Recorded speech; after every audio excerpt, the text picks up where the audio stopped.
கௌட தேசம் என்ற தேசத்தினுடைய ராஜா கிருபால நரசிம்மன் என்று இருந்தான்.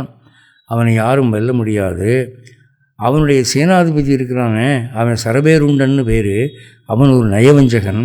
அவன் அந்த ராஜாவை கொண்டுட்டு தான் ராஜாவாகணும்னு நினச்சிக்கிட்டு இருந்தபோது அவனுக்கு ஒரு தீவிரமான வியாதி வந்து அவன் செத்து போயிட்டான். அவன் செத்து போன பிறகு இந்த ராஜாவுக்கிட்ட ஒரு வெளிநாட்டுக்காரன் ஒரு சிறந்த குதிரை ஒன்று கொண்டு வந்து விற்றான். அந்த குதிரையை விலைக்கு வாங்கினான். அந்த குதிரை மீது ஏறி இந்த ராஜா வந்து மலைப்பக்கம் வேட்டைக்கு போன போது அங்கே மலைப்பாறையிலே 15வது அத்தியாயம் பகவத்கீதையினுடைய ஸ்லோகம் எழுதப்பட்டிருந்தது. அதில் அரை ஸ்லோகத்தை இவன் ராஜா வந்து சத்தமாக படித்தான். அதை கேட்ட உடனே அந்த குதிரை செத்து விழுந்தது. குதிரை செத்து விழுந்த உடனே அந்த குதிரையினுடைய உடலில் இருந்து இவனுடைய பழைய அமைச்சர் இருக்கானே சரபேருண்டன், அவனுடைய ஆவி எழுந்தது. எழுந்து ராஜாவை பார்த்து, மகாராஜா நீங்கள் இப்போ ஸ்லோகத்தை படித்தீங்க, அதை கேட்ட உடனே எனக்கு சாபம் தீர்ந்தது. நான் இப்போ தேவலோகம் போகிறேன்.